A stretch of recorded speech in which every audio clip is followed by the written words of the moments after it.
हाँ, good evening everyone, good evening. हाँ जी, कैसे हो आप सभी?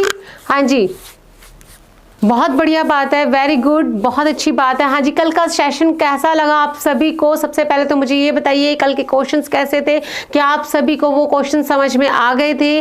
किसी प्रकार की दिक्कत, किसी प्रकार की समस्या? मैंने आप सभी को हमेशा यही बात कही है, अगर आप लोगों को लगता है कि हमें किसी क्वेश्चन में दिक्कत है, समस्या है, डाउट है, तो आप अपने कमेंट बॉक्स में या फिर आप मुझे अपने टेलीग्राम चैनल पर भी मुझे आप मैसेज कर सकते हैं कि मैम हमें ये क्वेश्चन समझ में नहीं आया, या फिर हमें इस क्वेश्चन में दिक्कत थी, हमें ये डाउटफुल था। तो आपको उस क्वेश्चन का जवाब आपको उसी टाइम पे मिल जाएगा कि इस क्वेश्चन का किस तरह से आंसर आया है।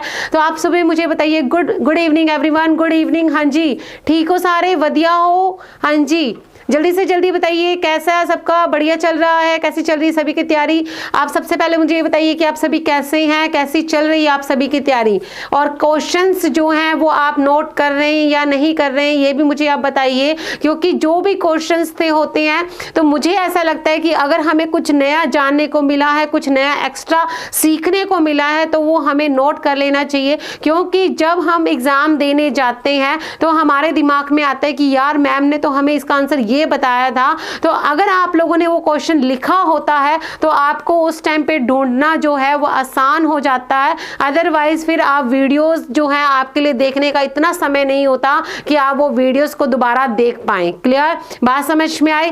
तो चलिए आज की सेशन की, आज की शाम की जो है वो हम शुरुआत करते हैं। आज की शाम की जो शुरुआत हम इस क्वेश्चन के साथ करते हैं। लेकिन अगर शुरुआत करने से पहले मैं कहना चाहूंगी कि क्लास में जो भी स्टूडेंट्स आते हैं वो अपने पूरे जोश के साथ आए, पूरे दुगने जोश के साथ आए, क्योंकि देखिए इतिहास अपने आप में एक युद्ध है। इतिहास अपने आप में क्या है? एक युद्ध है। और इस युद्ध को करने से पहले हमें क्या चाहिए? जोश चाहिए, हमें दुगना जोश चाहिए। जैसे कि आपने कभी अगर आपने बाबर के बारे में सुना है तो बाबर ने जब खानवा का युद्ध हुआ था, जब उसके सैनिकों का जो मोटिवेशन था जो है वो डीमोटिवेट हो चुके थे और उनमें जोश की भावना नहीं थी, क्योंकि उनको ये लगता था कि राजपूतों से हम हार जाएंगे। लेकिन जब बाबर ने उनको, उनके अंदर मोटिवेशन किया, उनको मोटिवेट किया कि नहीं, हम जो युद्ध कर रहे हैं वो अपने धर्म के लिए लड़ रहे हैं, हम खुद के लिए नहीं कर रहे हैं, तो उनके अंदर क्या किया? उनको मोटिवेट किया, उनको प्रेरणा दी, उनके अंदर जो उत्साह था, उनके जोश को बढ़ाया। उसी तरह से मैं आप लोगों को कहना चाहती हूँ कि क्लास में आने से पहले अपने जोश को साथ में लेकर आइए, जिससे कि आपको क्लास में करवाए गए क्वेश्चन जो है वो टिप्स पे हो जाए, जिससे कि इन फ्यूचर, क्योंकि मेरा ये मानना है कि सुना हुआ और देखा हुआ ज्यादा अच्छे से याद होता है बजाय लिखने के या फिर पढ़ने के। क्योंकि सुने हुए हमें याद रहता है, जब हम एग्जाम देने जाते हैं तो हमारे दिमाग में कई बार ऐसा आता है कि यार मैंने ये कहीं सुना था। तो वो चीज मैं आप लोगों को कहना चाहती हूँ कि हमेशा क्वेश्चन को इस तरह से सुनिए कि वो क्वेश्चन आप लास्ट बार सुन रहे हैं। तो चलिए आज की सेशन की शुरुआत करते हैं। आज के सेशन की शुरुआत जो है वो हमारा जो फर्स्ट क्वेश्चन है वो इस तरह से है। जो क्वेश्चंस जो हैं वो आपके सामने इस तरह से हैं। हमेशा से एक ही बात कहती आई हूँ, क्वेश्चंस मेरे हैं, जवाब आपके हैं। Good evening everyone, good evening. हाँ जी, ठीक हो सभी? बढ़िया हो? तो चलिए फर्स्ट क्वेश्चन पढ़ते हैं। क्वेश्चन आप पढ़िए, जवाब भी दीजिए, साथ ही साथ अपने कॉन्सेप्ट को भी क्या कीजिए? क्लियर कीजिए। देखिए कल के जो सेशन था उसमें कुछ स्टूडेंट्स को जो था वो देखने में प्रॉब्लम आ रही थी कि हाँ मैम हमें क्वेश्चंस जो हैं सही तरह से दिखाई नहीं दे रहे हैं। तो आज बताइए, आज जो क्वेश्चंस आपके सामने स्क्रीन पे हैं, क्या आज भी आप लोगों को उसमें दिक्कत आ रही है या नहीं आ रही है? बताइए जल्दी से जल्दी, मुझे बताइए जल्दी से जल्दी। अपने कमेंट बॉक्स में जाइए और वहां पर बताइए कि आज के जो क्वेश्चंस हैं वो क्या आप लोगों को समझ में आ रहे हैं, दिखाई दे रहे हैं। और सबसे बड़ी बात, अगर आप लोगों ने अभी तक इस सेशन को लाइक नहीं किया तो लाइक कर दो, और अभी तक अगर शेयर नहीं किया तो शेयर कर दो, क्योंकि शेयर करोगे तो जितना ज्ञान आप लोगों को मिलेगा उतना ज्ञान दूसरों को भी मिलेगा, और ज्ञान बांटने से बढ़ता है, कम नहीं होता है। क्लियर? बात समझ में आई? तो चलिए शुरू करते हैं फर्स्ट क्वेश्चन की।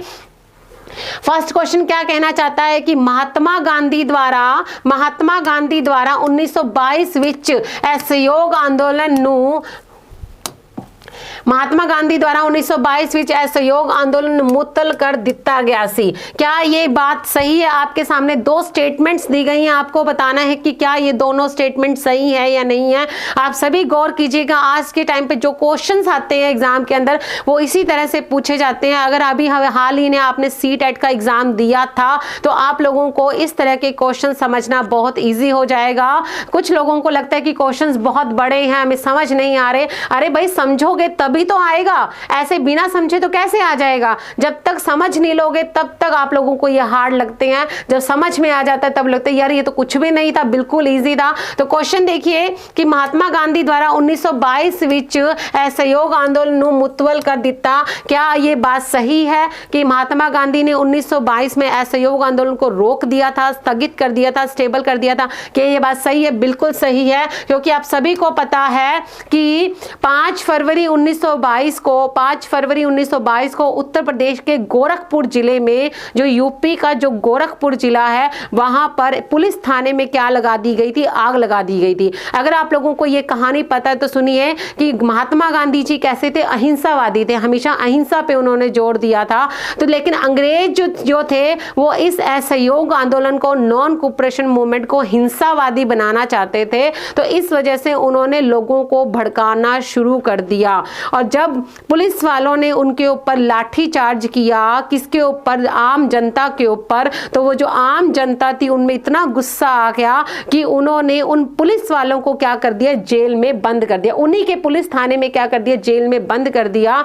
तो जब आम जनता बाहर आई तो उन्होंने क्या किया? पास में मिट्टी तेल रखा हुआ था, और उस मिट्टी, तो हम फिल्मी सीन नहीं होता, आप इमेजिन कीजिए इस तरह से फिल्मी सीन ही होता है ना, कि उस पुलिस थाने के चारों साइड उन्होंने जो मिट्टी तेल था, वो जो कैरोसिन था, वो छिड़क दिया, और उसके बाद में माचिस से क्या लगा दी? आग लगा दी। तो उस टाइम पे कितने? 22 लोग थे, 22 पुलिस वाले थे, उनको क्या कर दिया था? जला दिया गया था। मैंने ये ट्रिक भी करवाई है कि 22 लोगों को क्या कर दिया? फ्राई कर दिया। किस में? पेन में फ्राई कर दिया। तो 5 फरवरी, पेन मतलब कि 5, तो 5 फरवरी 1922 को क्या किया गया था? उत्तर प्रदेश के गोरखपुर जिले में चोरा चोरी हत्याकांड हुआ था। इस वजह से गांधी जी को जब ये बात पता चलती है तो गांधी जी उस टाइम कहां पे होते हैं? गुजरात के बारदोली में होते हैं। देखिए घटना कहां पे हुई थी? यूपी में। गांधी जी कहां पे थे? गुजरात में। तो इस घटना की खबर गांधी जी तक पहुंचने में कम से कम 7 दिन लग गए। खबर हुई थी घटना हुई थी 5 फरवरी को, गांधी जी तक इस खबर को पहुंचाया गया 12 फरवरी को। जैसे ही गांधी जी तक ये खबर पहुंची 12 फरवरी को, गांधी जी ने इस आंदोलन को यहीं पर क्या कर दिया था?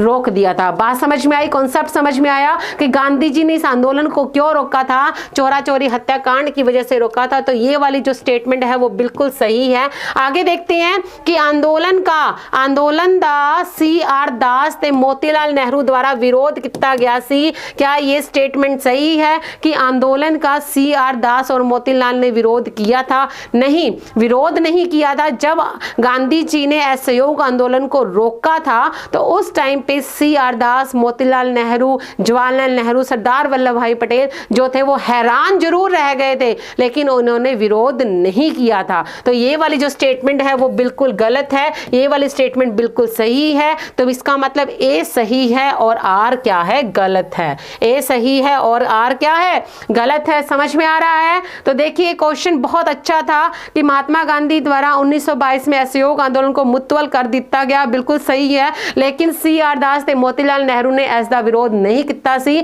और वो सिर्फ बुचक्के रह गए सी, हैरान रह गए सी। तो याद रखना इसका आंसर क्या आएगा? A सही है और R गलत है। क्लियर? को ऑप्शन नंबर C इसका क्या रहेगा? आंसर रहेगा। आगे देखते हैं नेक्स्ट क्वेश्चन की तरफ। हाँ जी, बिल्कुल सही ऑनलाइन, बहुत अच्छी बात है, बहुत बढ़िया बात है। Good evening everyone, good evening. जो स्टूडेंट लाइव नहीं आए जल्दी से जल्दी लाइव जुड़ जाइए, क्योंकि एक बार समय हाथ से निकल गया तो वो वापस लौट कर नहीं आता। तो जल्दी से जल्दी सेकंड क्वेश्चन की तरफ बढ़ते हैं। क्वेश्चन देखिए क्या कहता है कि बहुत अच्छा क्वेश्चन है, बहुत बढ़िया क्वेश्चन है। बस जवाब आपको देना है कि महात्मा गांधी ने 1932 विच पूना विच व्रत रखा सी।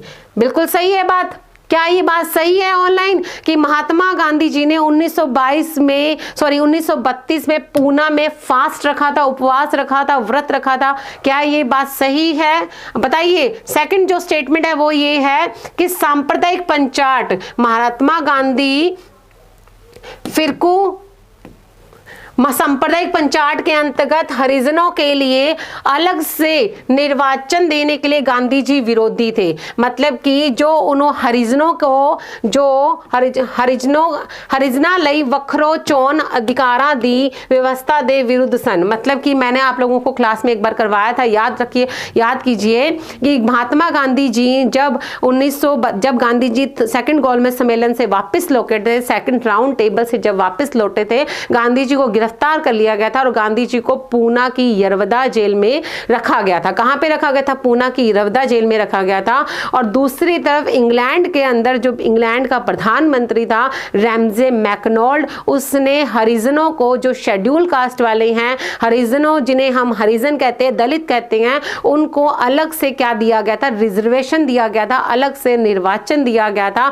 जब गांधी जी को यह बात पता चलती है, जब उस टाइम गांधी जी जेल में होते हैं, तो गांधी जी को इतनी बड़ी चोट लगती है कि जैसे मुसलमानों को अलग से रिजर्वेशन दिया गया है, वैसे ही हरिजनों को क्या दिया गया? अलग से रिजर्वेशन दिया गया है। जैसे मुसलमान अलग से देश की डिमांड कर रहे हैं, वैसे भी हो सकता है आने वाले टाइम में हरिजन भी क्या करेंगे? अलग से देश की डिमांड करेंगे। तो मेरा जो अखंड भारत है वो क्या हो जाएगा? खंडित हो जाएगा, टूट जाएगा। तो गांधी जी को इस बात से बहुत बड़ा धक्का लगा और गांधी जी ने क्या किया? व्रत करना शुरू कर दिया, क्योंकि गांधी जी का सबसे बड़ा हथियार ही क्या था? व्रत करना, उपवास रखना, फास्ट करना। क्योंकि गांधी जी को पता था अगर मैंने फास्ट रखा तो ये आम जनता को पता चलेगा और आम जनता क्या करेगी? विरोध करेगी और अंग्रेजों पर क्या आएगा? प्रेशराइज आएगा, अंग्रेजों के ऊपर क्या आएगा? दबाव आएगा। क्लियर? बात समझ में आ गई? उसके बाद देखिए, तो ये बात सही है कि गांधी जी ने क्या किया था? जो सेकंड हरिजनों को क्या किया था? अलग से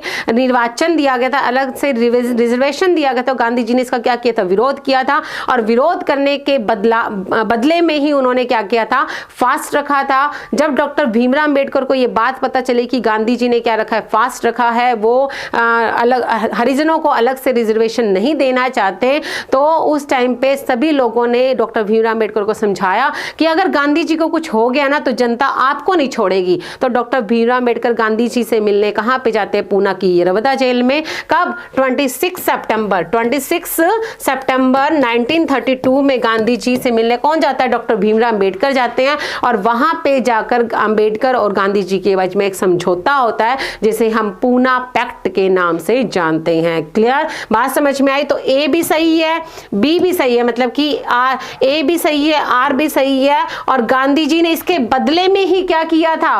क्या किया था? उपवास रखा था, व्रत रखा था। तो दोनों ही सही है। और जो आर है वो ए की क्या कर रहा है? सही व्याख्या कर रहा है, सही स्पष्टीकरण कर रहा है। बिल्कुल सही है। क्लियर? बात समझ में आई? क्वेश्चन समझ में आया कि किस तरह से गांधी जी ने हरिजनों का अलग से रिजर्वेशन का विरोध किया? क्योंकि गांधी जी को लगता था आने वाले टाइम में जैसे पाकिस्तान की डिमांड की जा रही है वैसे ही अलग देश की डिमांड की जाएगी। और इसी वजह से गांधी जी ने क्या रखा था? उपवास रखा था, फास्ट रखा था, व्रत रखा था। क्लियर? बात समझ में? तो ऑप्शन नंबर ए इसका क्या रहेगा?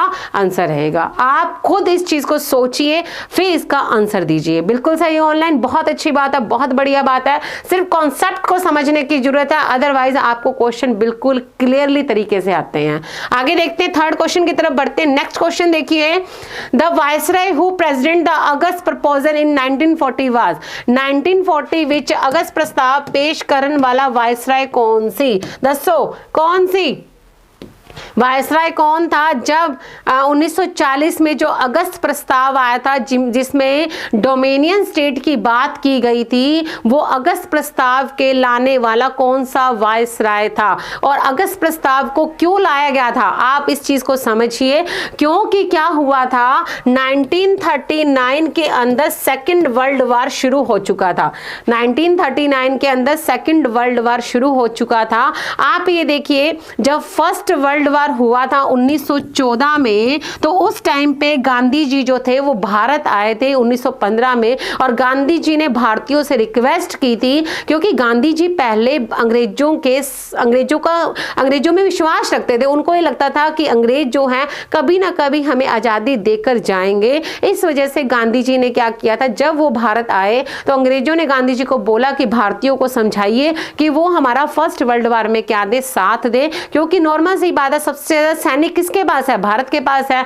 तो उन्होंने क्या किया, गांधी जी ने रिक्वेस्ट की भारतीयों से कि आप अंग्रेजों का साथ दीजिए, जिससे कि वो हमें कुछ ना कुछ दे, मतलब हमारी फ्रीडम, क्या पता हमें आजादी दे दे। तो फर्स्ट वर्ल्ड वॉर में हमने साथ भी दिया, लेकिन बदले में हमें कुछ भी नहीं मिला, हमें सिर्फ क्या मिला, धोखा मिला। क्या मिला, धोखा मिला।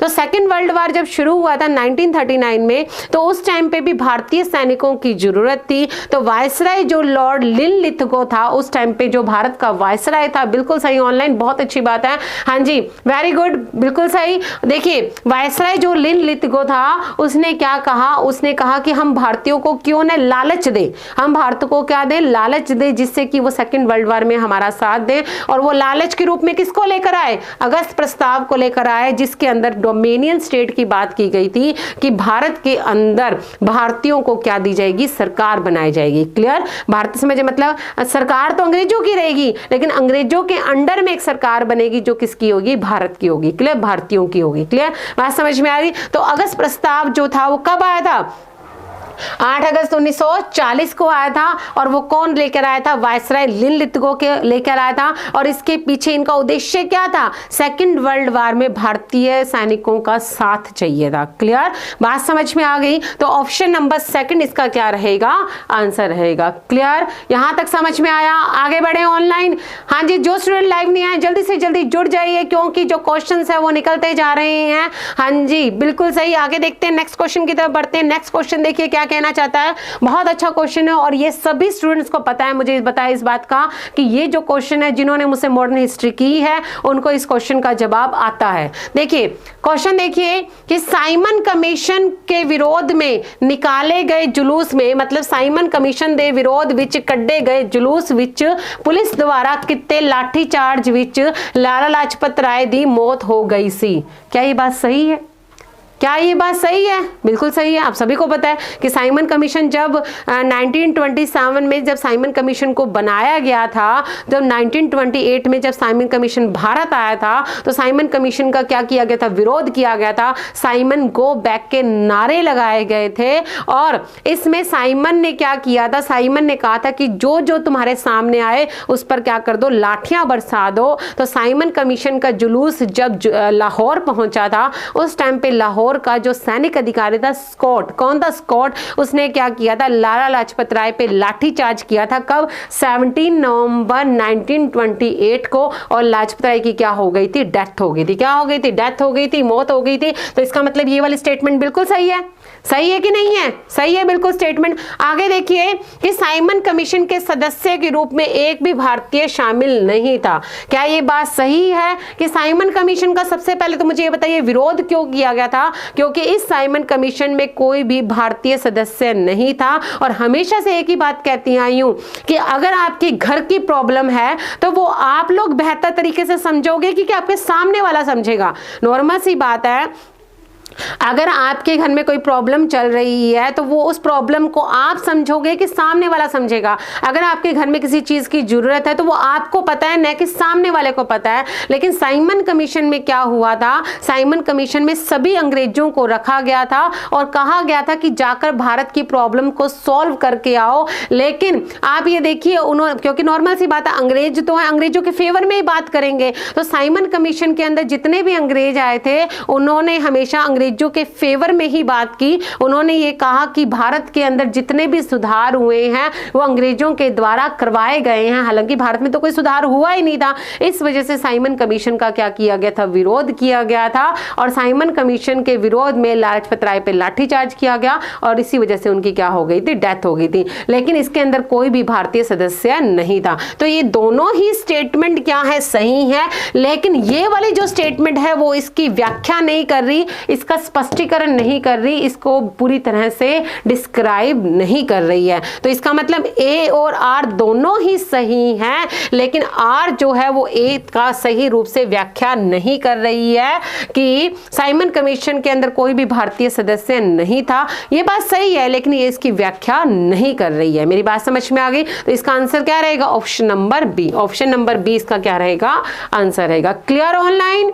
समझ में आ रहा है? हाँ जी, बिल्कुल सही, बहुत अच्छी बात है, बहुत बढ़िया बात है। समझ में आ रहा है या नहीं आया, मुझे ये बता दीजिए आप कि समझ में आ रहा है नहीं क्या? मतलब सीधी सी बात है, एक छोटी सी हंसी मजाक की बात है कि क्या भगवान ने जो दोनों कान दिए हैं, क्या आप एक कान से सुन के दूसरे कान से निकाल रहे हैं, कि कुछ ऐसा जो आप अपने यहाँ पे स्टेबल कर रहे हैं, यहाँ पर अपने छोड़ रहे हैं, जिससे कि आपको इन फ्यूचर भी याद रहे। क्लियर? बात समझ में आई? आगे देखते हैं नेक्स्ट क्वेश्चन की तरफ। The word knock means, Dastak शब्द का अर्थ की है। बहुत इजी क्वेश्चन है, आप सभी को पता है इसका answer. What is the meaning of Dastak शब्द? मतलब कि दस्तक शब्द दा की अर्थ है, बताइए जल्दी से जल्दी। बहुत बढ़िया, बहुत बढ़िया, बिल्कुल सही। हाँ जी, जिन जिन स्टूडेंट्स ने इसका आंसर सी दिया है, क्या वो सही है? क्या वो सही है? क्या जिन जिन स्टूडेंट ने इसका आंसर डी दिया है, क्या वो सही है? हाँ जी, बताइए, अपने आप को सोच के बताइए कि दस्तक शब्द का अर्थ क्या है? क्या है इसका शब्द का अर्थ? फ्री पासपोर्ट और ड्यूटी फ्री पोर्ट, निःशुल्क प्रपत्र, अथवा मतलब अगर मैं पंजाबी में पढ़ूं तो मुफ्त पासपोर्ट या ड्यूटी फ्री पोर्ट। देखिए, आप सभी को एक चीज बताती हूँ, आपने मुगल शासक फर्रुखशियर का नाम सुना हुआ है? फर्रुखशियर का नाम सुना हुआ है? एक बार क्या होता है, वो बीमार हो जाता है, ठीक है। अब उसकी बीमारी को सही करने वाला इंडिया में कोई नहीं था, तो एक अंग्रेज डॉक्टर आता है जिसका नाम है हे मिल्टन। क्या नाम है? हे मिल्टन। हे मिल्टन, ठीक है। ये जो था मिल्टन नाम का एक डॉक्टर था, वो अपने साथ मतलब मिल्टन मतलब कि मैं आपको बता दूं, वो पानी की बोतल नहीं आती, मतलब ऐसे याद रख लेना, ठीक है। तो फर्रुखशियर के लिए क्या पानी की बोतल लेके आई जाती है, मिल्टन वाली, ठीक है। अब याद रखिएगा, होता क्या है, डॉक्टर आता है मिल्टन, फर्रुखशियर की जो बीमारी होती है उसको सही कर देता है, तो अब बदले में कुछ तो देना पड़ेगा ही ना। अब नॉर्मल सी बात है, डॉक्टर है, डॉक्टर को फीस तो देनी पड़ेगी।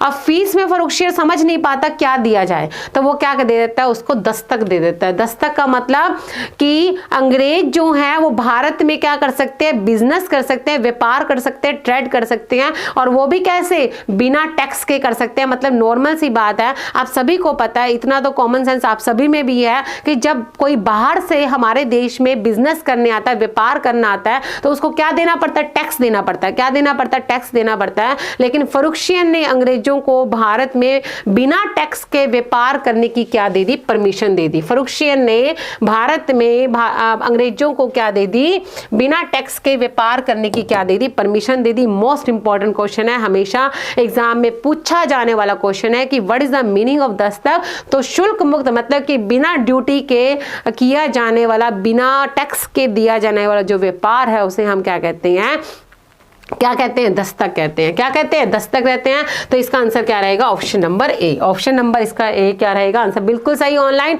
हाँ जी, जिस स्टूडेंट ने ए आंसर दिया है वो बहुत बढ़िया, बहुत बढ़िया। कोई बात नहीं, गलत हो गया कोई दिक्कत नहीं है। हमेशा से एक ही चीज कहती होंगी, गलत करोगे तभी तो कुछ नया सीखोगे, लेकिन गलत सिर्फ आप अब कर सकते हो, आपको पेपर में गलत करने का कोई अधिकार नहीं है, कोई राइट नहीं है। आपको हमेशा सारे क्वेश्चन पेपर में सही करके आने हैं।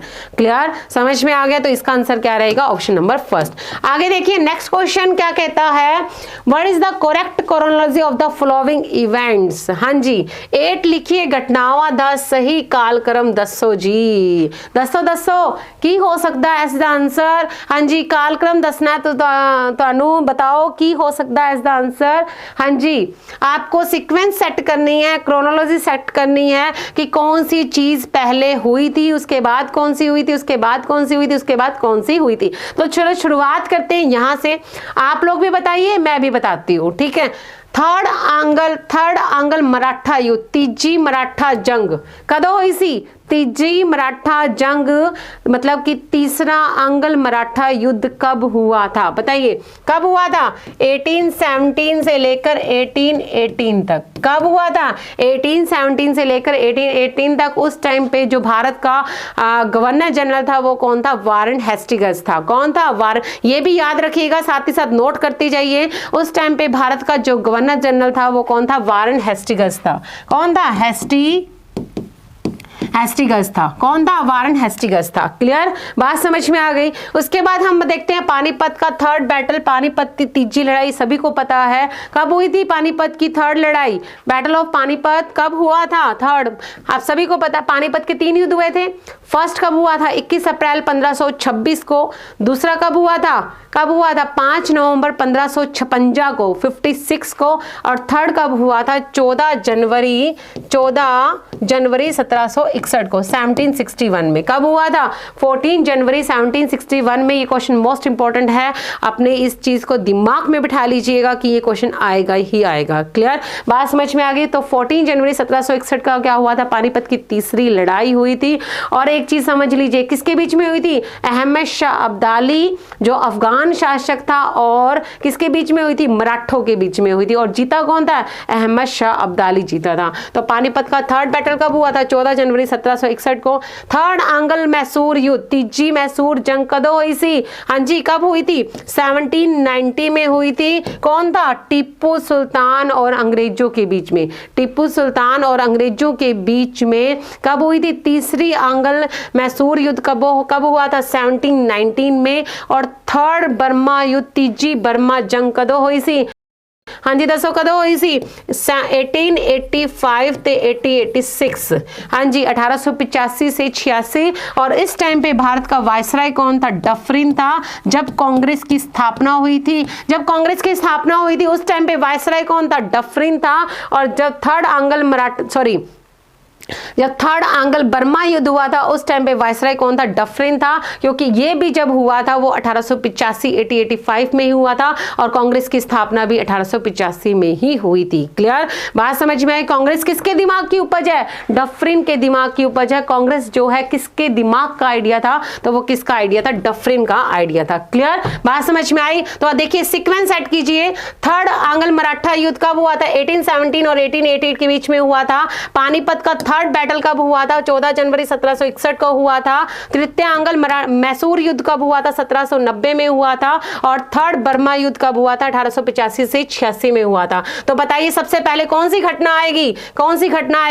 1761 पानीपत का युद्ध। देखिए यहां पे सबसे पहले देखिए सेकंड नंबर कहां पे आता है? क्या यहां पे आया सेकंड नंबर? नहीं, ये भी कट कर दीजिए। क्या सी में आया है? नहीं, बिल्कुल नहीं। क्या यहां पे आया है? नहीं। तो इसका मतलब आंसर क्या आएगा? Option number B. Option number B इसका क्या रहेगा आंसर? बिल्कुल सही। ऑनलाइन बहुत बढ़िया बात है, वेरी गुड। इसका आंसर क्या रहेगा? Option number B. क्योंकि सबसे पहले घटना क्या हुई थी? पानीपत का तीसरा युद्ध। फिर तीसरे नंबर पर तृतीय आंग्ल मैसूर युद्ध देखिए 1790। फिर बाद में फर्स्ट नंबर 1817। और फिर बाद में थर्ड बर्मा युद्ध कब आया? 1885। क्लियर? इस क्वेश्चन को अपने दिमाग में बिठा लीजिए, क्योंकि ये क्वेश्चन जो है वो आपके पेपर में छपने वाला है। क्लियर? समझ में आ गया? नेक्स्ट क्वेश्चन की तरफ बढ़ते हैं। क्वेश्चन पढ़िए, बताइए क्या हो सकता है इसका आंसर?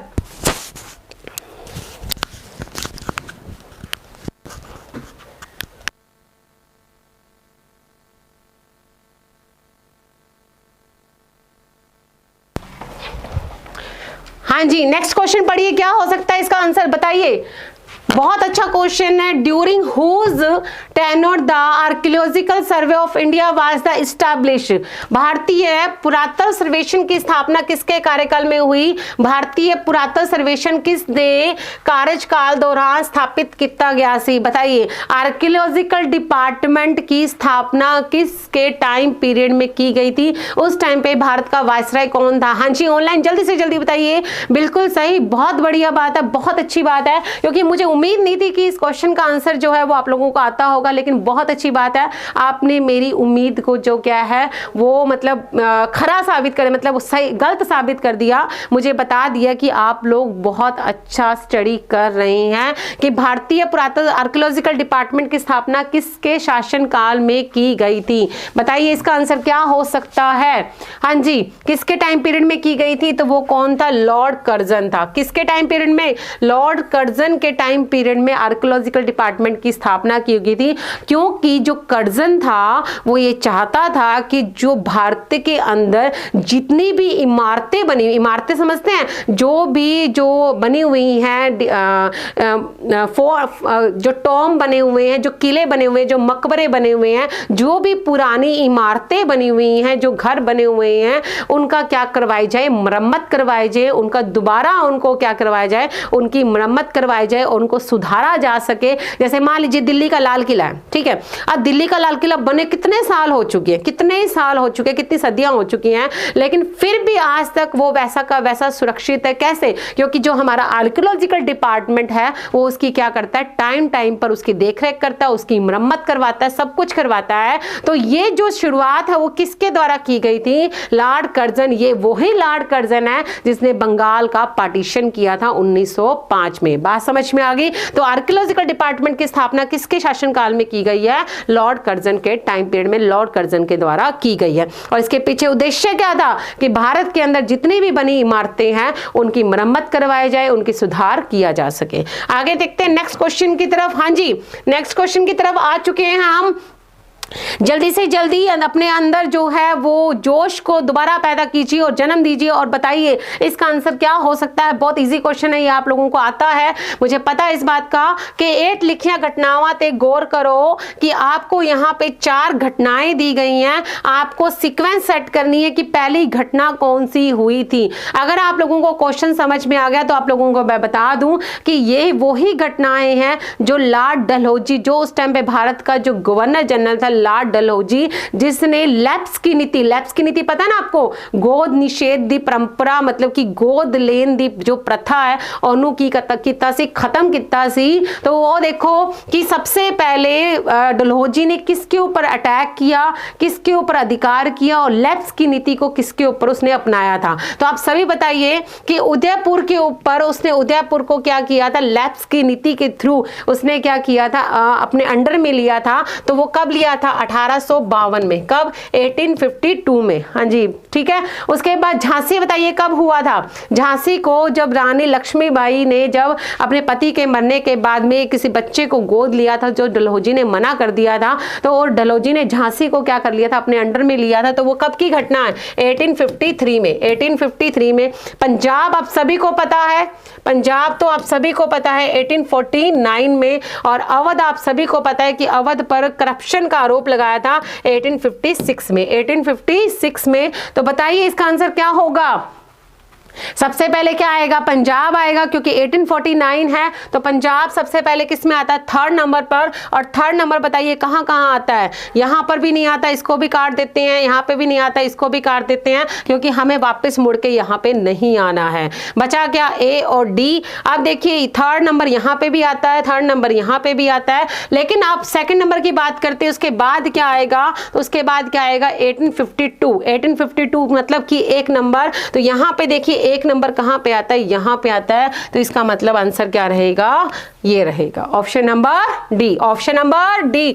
साथ ही साथ इस चीज को रिपीट करते रहिए कि उदयपुर के ऊपर उसने कब किया था लैप्स की नीति, 1852, झांसी 1853, पंजाब 1849 और अवध 1856।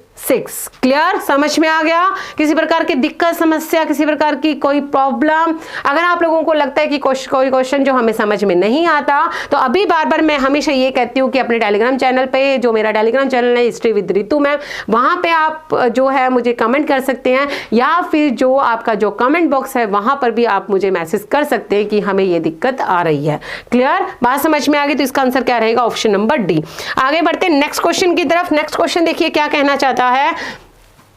इसी के साथ आप सभी को बता दो PSTET का जो बैच है जो कि शुरू हो चुका है 7 मार्च से, अगर आपने अभी तक एनरोल नहीं करवाया, अभी तक आपने सरकारी जो आपकी नौकरी पाने का जो सपना है उसमें अभी आप पीछे हो, तो उस सपने को जल्दी से जल्दी पूरा करो। किस चीज की वेट कर रहे हैं आप सभी, किस चीज की वेट कर रहे हैं कि कोई आकर आपको एनरोल करवाएगा? नहीं, या आपको खुद करना पड़ेगा, क्योंकि पैरों पे भी आपको अपने आप ही खड़ा होना है। हम आपकी सिर्फ हेल्प कर सकते हैं, आपकी मदद कर सकते हैं, आपके इस कारवे में आपकी मदद कर सकते हैं, आपके साथ चल सकते हैं, लेकिन मंजिल तक तो आपको ही पहुंचना है। क्लियर बात समझ में आई? तो 7 मार्च को जो है बैच शुरू हो चुका है, ऑनलाइन और ऑफलाइन दोनों ही मोड में है। आप हमारे साथ घर बैठे भी आप क्लासेस को ज्वाइन कर सकते हैं, ऑफलाइन भी हमारे सामने भी आप क्लासेस को ज्वाइन कर सकते हैं। तो लेकिन अगर आप इसके अंदर आप डिस्काउंट लेना चाहते हैं तो आप मेरा कूपन कोड AC512 यूज कीजिए और 1500 रुपए का डिस्काउंट प्राप्त कीजिए। आगे बढ़ते हैं नेक्स्ट क्वेश्चन की तरफ। हाँ जी, क्वेश्चन देखिए, भारत विच पुर्तगालियां दा व्यापारिक उद्देश्य की सी। मतलब कि आप सभी को पता है कि भारत में पुर्तगाली आए थे, नो डाउट, ये सभी को पता है कि जिन्होंने हिस्ट्री की है सभी को पता है कि भारत में पुर्तगाली आए थे। लेकिन आप मुझे आप बताइए, जो पुर्तगाली आए थे उनका उद्देश्य क्या था, उनका मेन मोटो क्या था, किस वजह से भारत में आए थे? तो आप सभी को पता है कि हमारा जो देश है वो अपने मसालों के लिए, काली मिर्च के लिए, इलायचियों के लिए, मतलब गरम जो मसाले हैं उनके लिए बहुत ही फेमस है। गरम मसाला तो उनके लिए क्या है, फेमस है। तो पुर्तगाली जो थे वो ऐशोआराम की जिंदगी जीते थे, तो उनका मेन जो मोटो था वो क्या था कि भारत से जो मसाले हैं उनको प्राप्त किया जाए। तो उनके पीछे मसालों को क्या करना था, काली मिर्च जो अन्य जो मसाले थे उनके व्यापार को क्या करना था, ऐसे मतलब काली मिर्च अते और बारीक मसालियां विच व्यापार दी प्राप्ति, मतलब कि वो क्या करना चाहते थे, जितने भी जो दूसरे मसाले थे, काली मिर्च थी, गरम मसाले, उन पर क्या करना चाहते थे, अपने अधिकार करना चाहते थे, अपना कब्जा करना चाहते थे। तो इसका आंसर क्या रहेगा, ऑप्शन नंबर 4। ऑप्शन नंबर 4 इसका क्या रहेगा, आंसर रहेगा। नेक्स्ट क्वेश्चन की तरफ बढ़ते हैं।